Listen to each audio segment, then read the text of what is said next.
Welcome to the Enchanted Earth podcast, where you will hear stories of nature with the power to transform our lives.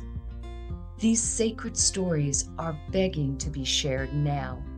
So listen in as my guest today shares one of their own. So welcome. Thank you so much for joining us today. I have Hobie Hare, and let me tell you a little bit about Hobie. Hobie helps people connect with nature, no matter where their feet are, through guided tours of national parks and other protected wild spaces, through photography, speaking, as well as mentoring.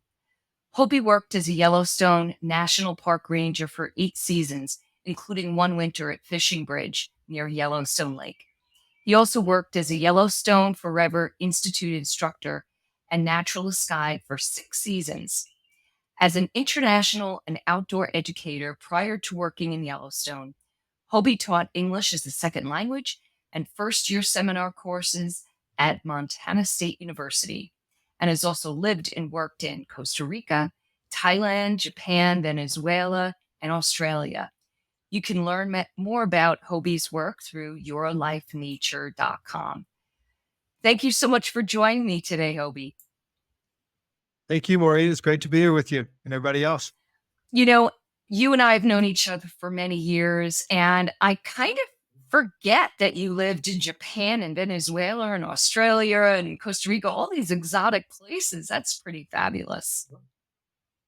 It was. I'm looking for another international adventure again at some point. Me included. I would love to. I think one of my dreams would be to live somewhere for like 6 months out of the year.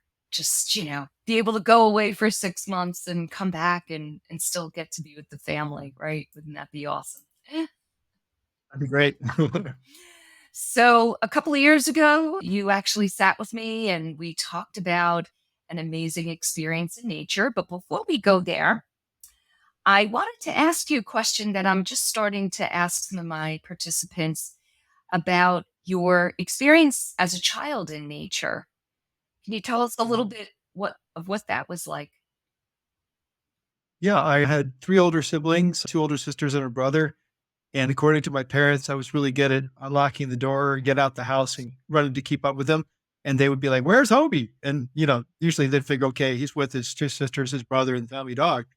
And so I just think I was kind of hardwired for adventure at a very early age to do that. And I just loved at that point because probably like where you grew up back then, the suburbs were not as substantial and you had great access to rivers and to woods and ponds and creeks and meadows and all those things. So it's easy to go outside and play and have a great time and create your own adventures. And then come home at the end of the day, usually with like tadpoles or crayfish in the summertime, or occasionally a snake or a turtle. And my mom would have a little bit of a cow about the snakes, but she didn't mind the turtles and the crayfish and all the other things we brought home. And just every day felt like a little bit like Huck Finn or something like that. Yeah. Wow. So do you have a specific pivot point in your life when you realized that you wanted to become a park ranger? Not really a park ranger, but I knew that nature was a really big part of my life. I can remember being in maybe kindergarten or first grade, and it was one of those rare kind of non-humid spring days in Central Virginia, blue skies, puffy clouds, and it was some kind of outdoor end of school thing. And I just remember just laying on the hillside and just smiling and looking up at the world and the clouds and just imagining, this is where and knowing this is where I feel the most comfortable. This is what nourishes and nurtures me the most. And even when I became an educator through official training, I always had I don't know, my desire to help people connect with nature no matter where they live, where their feet were. Nature's a place where I feel really animated and connected and alive. And I feel like it's pretty cool when you walk on the earth and you can just kind of feel that synergy and that energy going both ways. So you and I spoke about a very kind of peak experience, shall I say, in nature in Yeah, Yellowstone. Can you just share a little bit about what was going on in your life at the time? sure. I was a first year winter ranger in Yellowstone at Fishing Bridge near Yellowstone Lake. And just keep in mind, this place is about 50 miles from a paved road in the winter. So it's going to take you at least 2 hours to get there from the north or the west entrance. And that means you got to get your groceries on a snow machine or a snowmobile to get in there without it all getting broken and things like that. but it was really remote. It was the winter after the attacks in New York City and on the Pentagon and in Pennsylvania. And it was just a really quiet, subdued winter because I was away from a lot of fallout. There were only two radio stations I could reliably connect to. One was NPR, one was a country and western station. And that was the winter I learned to like country and western a little bit more. But it was just really formative in the sense that it was so elemental, it was so stripped down. And at first it was very overwhelming. Like, what have I done? Why am I here? Am I going to make it?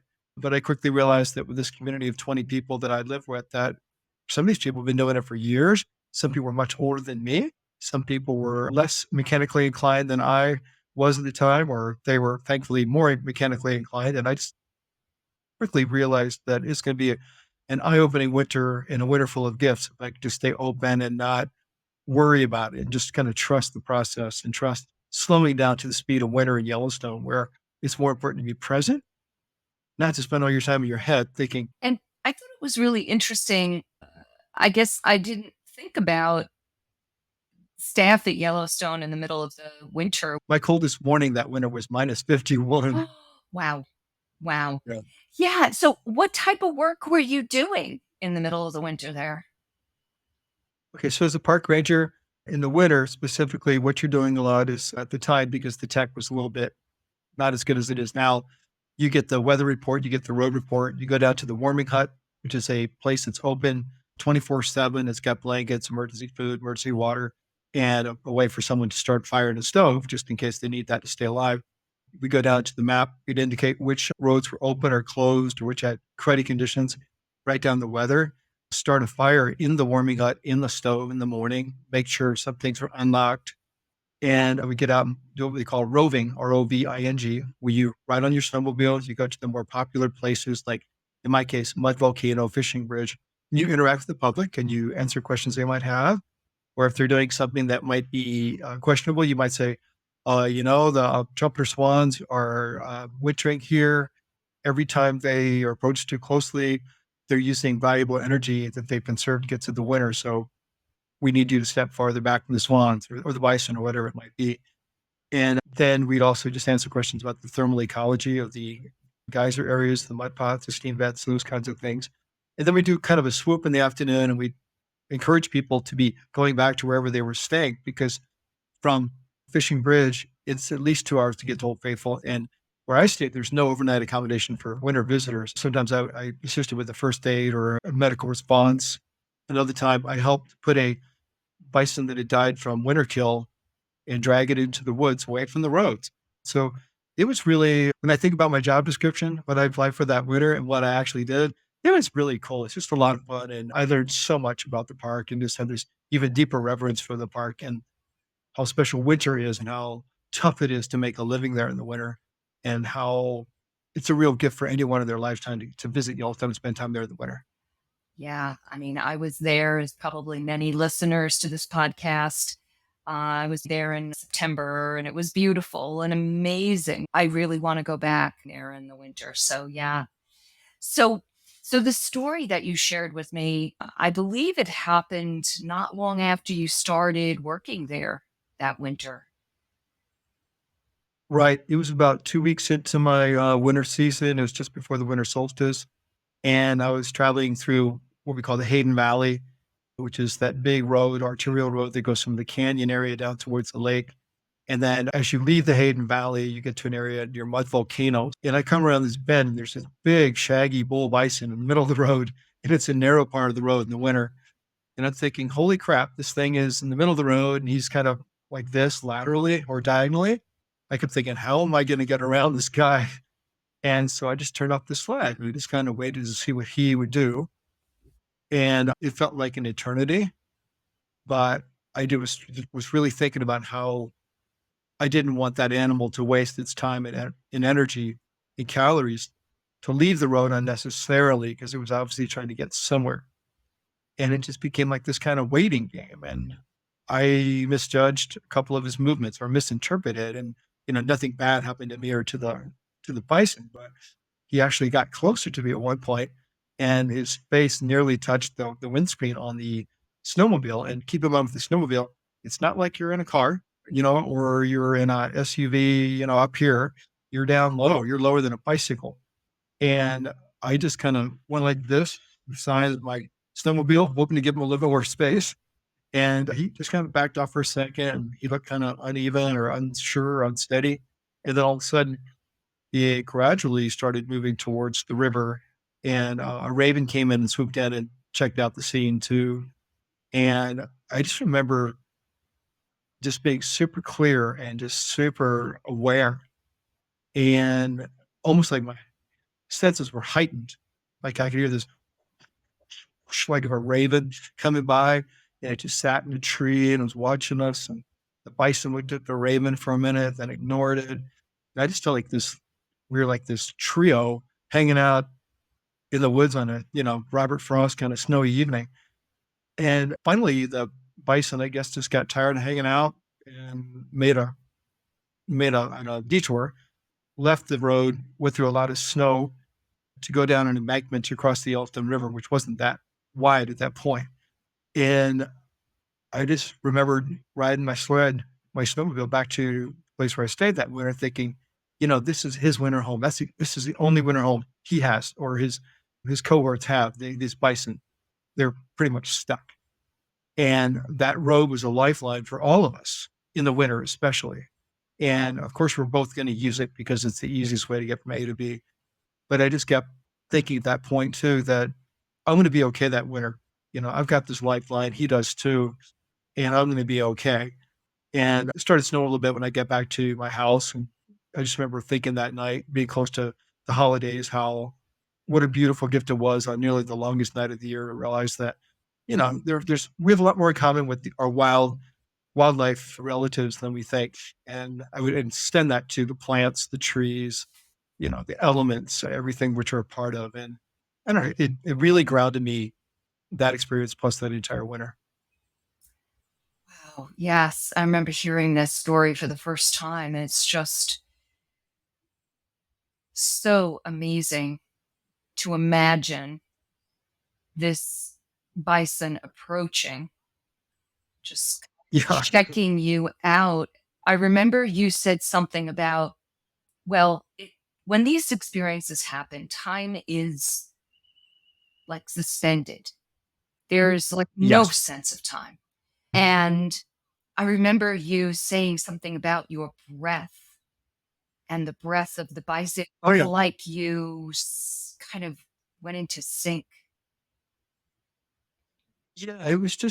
I just tried to empty my mind of any thoughts or any plans or anything I needed to do or should be thinking about with that bison being there. And I just remember kind of slowly inhaling and exhaling. And I don't know if it really happened or not, but I imagine it or remember it to be that it just seemed like we were on the same cadence, the same in breath and out breath and in breath and out breath. And of course, if you're a 2,000-pound animal like a bull bison, your breath on a cold day is going to be like, you can see that vapor coming out. And I just remember being mesmerized by that. And a really important thing is if you're encountering wildlife, especially at a short distance, you show deference or don't show fear, but you don't show aggression. You don't stare at the animal in the face. And so I occasionally just look up and like that and just kind of keep my head low just in case. So he didn't interpret anything I did as a charge or as a threat. But maybe it was just like we were both staying calm by doing that together. I don't know. Yeah. I was just going to say that I can imagine, being in that experience and just saying, all right, calm down, Maureen. Let me just kind of calm down. But also that breath exhale is kind of creating this energy bubble of calmness that extends to the animal. And I would imagine, of course, in my wild imagination, that the animal picks that up. There's a communication that is nonverbal that is happening as we breathe, because we all do breathe. Yeah, it's like it's one of the many things we share. But to me, it was like this really clear reminder that we're in this together. And the best thing to happen would be for both of us to emerge from this okay, including the raven. And the raven was just kind of watching y'all to see what was going to happen. Yeah. Yeah, ravens are pretty amazing animals. They're so intelligent. They've got so many vocalizations. In Yellowstone, it's been documented that sometimes they'll lead wolf packs to a dying or injured animal. Um, and they seem to know after wolves have made a kill or after a grizzly bear has found a kill, they seem to know within moments that something is available. So I think all the animals, including the humans in Yellowstone and other wild places, tend to observe and follow and admire the raven. Mm. Yeah, I've actually interviewed people who've talked about ravens. So eh, the raven is a magical bird. I do think that Mhm. conveys a lot to us. Yeah. Something else that you said, Hobie, kind of when you went back to the house and reflecting on that experience you just had, it really struck me when we met a couple of years ago talking about it was you really, and I think you mentioned this at the beginning of our conversation, was you kind of wondered like, what did I get myself into? Like, this is Yeah. pretty intense. You would never been in Yellowstone in the winter, and here you were, acting as a seasonal park ranger, and you needed to, it comes with a lot of responsibility. And I think you were really wondering, like, am I going to be okay with this? Yeah. And I had already worked 2 summers, in what they call the West District of Yellowstone Park, but I remember being somewhere in the Southwest, just killing time that fall, and one of my colleagues called me and left a message, and so I called her back, and she said, "What are you doing this winter?" I said, "I don't know." She goes, "Do you wanna come to the Yellowstone Lake? Someone is gonna be taking a sabbatical that winter, so we need one more ranger." And I said, "Sure." I just figured, why not? And I went to the training, which was fun. And I'd seen a lot of winter because in Wyoming, Montana, Idaho, you can have blizzards in June easily. So it wasn't that alien to me. But I just remember it was just such a smaller staff of rangers. But you just kind of learn to trust your instincts. And when something really does go south, just to stay really calm and to be in touch with that communication center chain of command. So yeah, there was a couple of nights I'd leave Old Faithful after giving a program, and I would ride my snowmobile from Old Faithful back to Yellowstone Lake, Fishing Ridge, 37 miles in the dark. And I'd be talking with the comm center. Okay, I'm at this point. Okay. And then 15 minutes later, I'm at this point. And then that way they would know where you were. And my mom, she's no longer here. She never heard that story. She probably would have had a big conniption growing up in Virginia and hating snow and ice and wondering why her son loves winter and all that. But I think she always let me just follow my heart, my passions.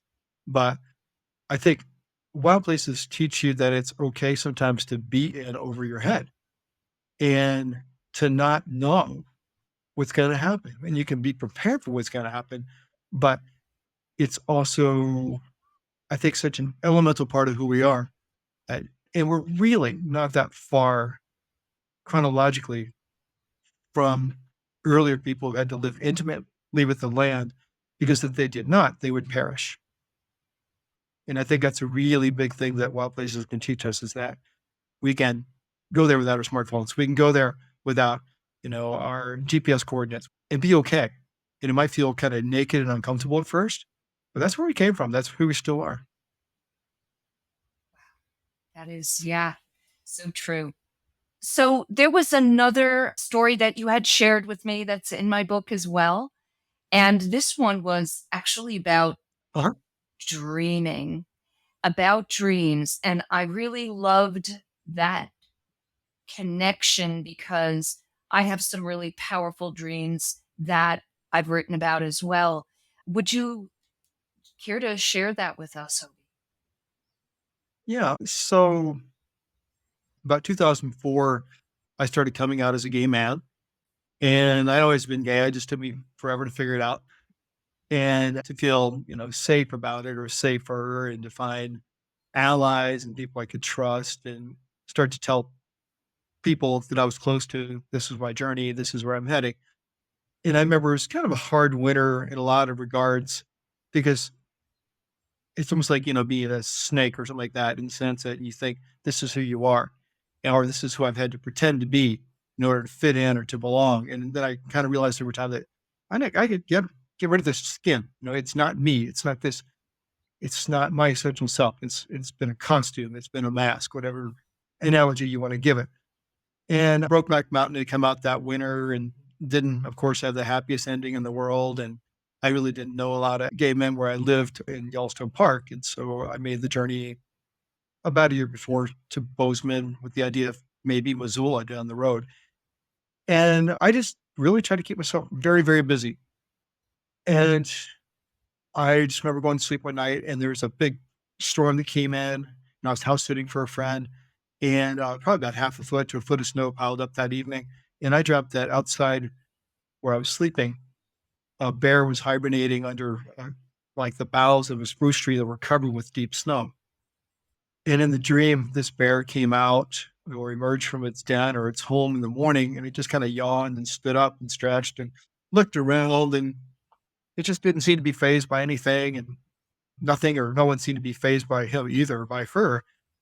And I just had this really strong feeling that I was going to be okay. The important thing is to emerge and to be who I am and be like a bear. Just, I got to figure out where I'm going to get breakfast, how I'm going to get to work, whether I'm going to go for a walk or a ski in the afternoon or, call home or whatever the story might be.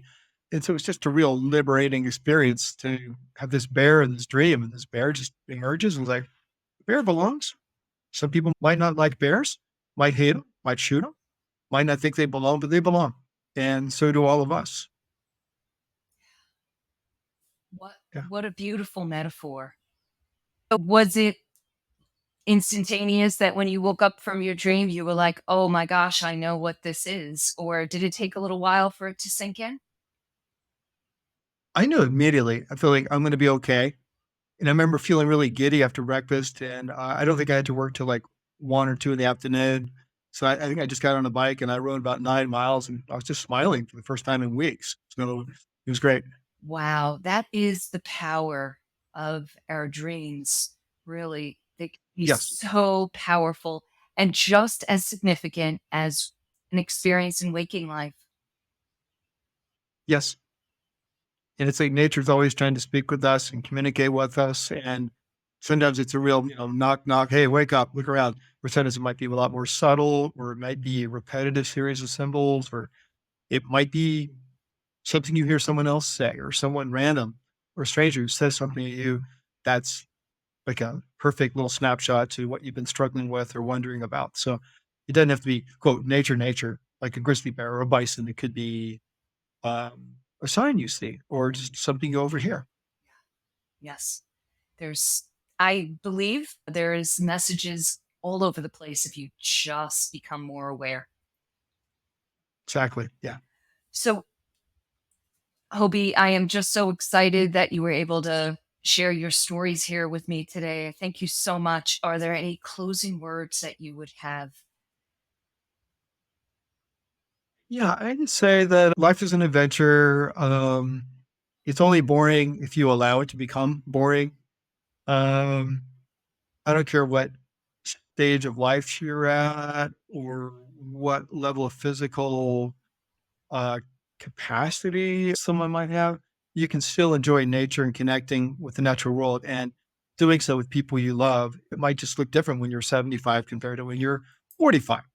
But I think also with age comes wisdom and experience. And we have a lot to offer each other by really trying to get the generations together, working on nature connection, peace and social justice issues, climate change, really tackling that. And I forget who said this exactly, but it's something along the lines of, the best time to plant a tree was, I don't know, what, 10 years ago. The next best time is today. Spend all your time looking back, think about what you can do now, and everybody can do something. And don't underestimate the power of what you do because it can change a life. Yes. Beautiful. Yeah. Beautifully said. Yeah. All right. So, all of you listening, please share your comments. Please share this video if you enjoyed it and like and subscribe. And again, thank you so much, Hobie, for coming here and spending this time with me today. Thank you. If you want to reach out to me too, I'm at yourlifenature.com. And I've got lots of beautiful landscape and nature photographs there. I've got this free 30-minute downloadable sit spot nature connection meditation and a lot of other fun things. So look forward to being connected with you guys there if you like, and also through Maureen's community. And thank you so much for this chance to be with you all. Thank you. Thank you for being a part of the Enchanted Earth podcast. Comment below, share, and most of all, please hit the subscribe button so that you'll hear when we publish another inspiring episode. You can visit us at luminous-spaces.com for more information on our online courses, retreats, and offerings. Thank you and have a magical day.